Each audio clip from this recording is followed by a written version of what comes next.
Hello बच्चों, नमस्कार। स्वागत है Sonu matrix online learning platform पे। आज के इस वीडियो में हम बात करने वाले बुआ क्लास 12th का हिंदी चैप्टर नंबर 11 है काव्यखंड से प्यारे नन्हे बेटे को। प्यारे नन्हे बेटे को, ठीक ना। चलिए सभी लोग पहले वीडियो को लाइक कीजिएगा। आप अपने दोस्तों में अधिक से अधिक पहले शेयर कीजिएगा, जमकर शेयर कीजिएगा, ठीक ना बुआ। चलिए अब फर्स्ट नंबर प्रश्न क्या कहता है आप लोगों को, तो लास्ट में हम कवि और लेखक के रिवीजन करा देंगे, ठीक ना, अभी तुरंत। और 11 से चैप्टर आज आप लोगों को समाप्त होने वाला है, ठीक ना। चलिए फर्स्ट नंबर प्रश्न कहता है विनोद कुमार शुक्ल को 1999 में कौन सा पुरस्कार मिला था? साहित्य अकादमी पुरस्कार 1999 में। हाँ जी, ठीक ना। चलिए विनोद कुमार शुक्ल का जन्म स्थान कहाँ था? राजा नाद गांव छत्तीसगढ़ में, ठीक ना। Option number B. 3 नंबर प्रश्न कहता है विनोद कुमार शुक्ल का निवास स्थान कहाँ है? Raipur Chhattisgarh. Option number B बुआ। चलिए 4 नंबर प्रश्न कहता है विनोद कुमार शुक्ल ने कौन सी कविता लिखी है?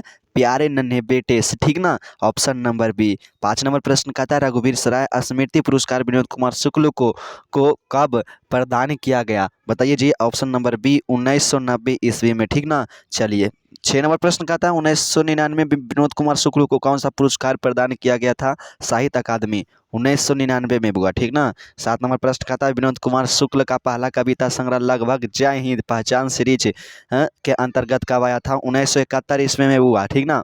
चलिए 8 नंबर प्रश्न कहता है विनोद कुमार शुक्ल विश्वविद्यालय के एसोसिएट प्रोफेसर रहे हैं, तो बताइए जी किस पर रहे थे? इंदिरा गांधी कृषि। ऑप्शन नंबर सी बुआ, ठीक ना। चलिए 9 नंबर प्रश्न कहता है विनोद कुमार शुक्ल का पहला कविता संग्रह कौन सा है? तो सब कुछ होना बचा रहेगा लगभग जय हिंद, ठीक ना। Option number D. 10 नंबर प्रश्न कहता है प्यारे नन्हे बेटे कविता किस शैली में लिखी गई थी? तो वार्तालाप शैली में। Option number B. प्यारे नन्हे बेटे को कविता का नायक कहाँ का रहने वाला था? तो भिलाई छत्तीसगढ़ में। ऑप्शन नंबर ए बुआ। 12 नंबर प्रश्न कहता है विनोद कुमार शुक्ल 20वीं सदी के किस दशक में एक कवि के रूप में माने जाते हैं? छठे और सतवें और आठवें के, ठीक ना। सतवें और आठवें के। ऑप्शन नंबर सी। 13 नंबर प्रश्न कहता है विनोद कुमार शुक्ल की रचना महाविश्वविद्यालय साहित्य की किस विद्या का संग्रह है? महाविद्यालय, तो कहानी संग्रह का। ऑप्शन नंबर बी, ठीक ना। चलिए अगला प्रश्न कहता है 14 नंबर कौन सा उपन्यास विनोद कुमार शुक्ल द्वारा लिखित है? नौकर की कमीज। ऑप्शन नंबर ए बुआ, ठीक ना। पेड़ का कमरा का अनुवाद किस भाषा में? ईतावली बुआ। Option number B. कौन सी कृति विनोद कुमार शुक्ल की है?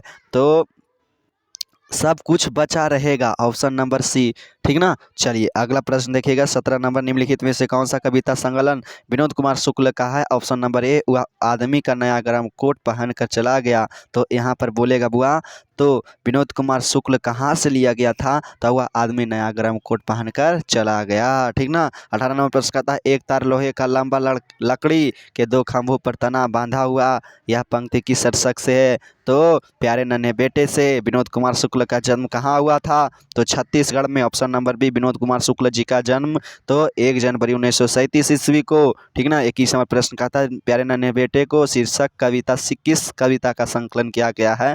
वह आदमी नया गर्म कोट पहनकर चला गया, ठीक ना। चलिए 22 नंबर प्रश्न कहता है मेहनतकश और औरत को कवि ने किस रूप में देखा? तो लोहा के रूप में। Option number B. कौन सी कृति विनोद कुमार शुक्ल की है? तो बताइए जी। ऑप्शन नंबर ए दीवार में एक खिड़की रहती है। विनोद कुमार शुक्ल की किस कृति पर मनी कौल ने फिल्म बनाई? तो पेड़ पर नौकर की कमीज पर जो बन पत्नी बिटिया को क्या क्या करती है? समझाती है। पत्नी बिटिया को समझाती है। पिता बिटिया को क्या करता है? 26 नंबर प्रश्न सिखलाता है। हाँ, माँ समझाती है, पापा सिखलाते हैं, ठीक ना। 27 नंबर प्रश्न कहता है प्यारे नन्हे बेटे को कविता में लोहा किसका प्रतीक है? तो बताइए कर्म का। Option number C. प्यारे नन्हे बेटे को रचयिता कौन है? तो विनोद कुमार शुक्ल जी। प्यारे नन्हे बेटे को कविता किस संकलन से ली गई है? देखिए वह आदमी नया गर्म कोट पहनकर चला गया। Option number A. हाँ, नौकर की कमीज क्या है? नौकर की कमीज पर हाँ उपन्यास है। नौकर की कमीज क्या है हुआ? उपन्यास है। तो सभी लोग पहले वीडियो को लाइक कीजिएगा, चैनल को सब्सक्राइब कीजिएगा, आप अपने दोस्तों में अधिक से अधिक शेयर कीजिएगा। हाँ जी, हम आप लोगों को क्या बोले थे लास्ट में? हम आप लोगों को चलिए बताइए, रिवीजन हो रहा है। पहला चैप्टर मलिक मोहम्मद जैसी, मतलब कड़वा कड़वा है जो कौन लिखे, कड़वा कौन लिखे? मलिक मोहम्मद जैसी, ठीक ना। दूसरा में पद है, हाँ पद है जो सूरदास, ठीक ना, सूरदास सूरदास। और फिर पद मतलब तुलसीदास, तुलसीदास हो गया बुआ, तुलसीदास हुआ ना, तुलसीदास हो गया। उसके बाद क्या था? कवित कवित कवित कवित। तो आप सभी लोग पहले बताइएगा कवित, कमेंट बॉक्स में बताइएगा, ठीक ना। चलिए कवित के बाद, उसके बाद कवित हो गया बुआ, कवित हुआ ना, कवित हुआ। तो उसके बाद क्या बताए थे? कवित के बाद, हाँ कवित के बाद आप सभी लोग पहले बताइए कवित के आगे क्या पढ़ाया गया था?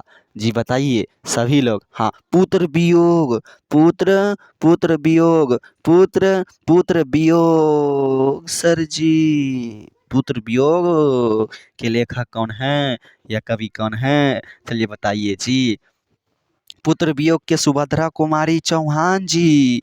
उषा उषा उषा और अधिनायक, अधिनायक, यही सब ने चैप्टर आप लोग पढ़े हैं। तो ये सबको आप लोगों का लेखक के नाम कमेंट बॉक्स में आप सभी लोग बताइएगा।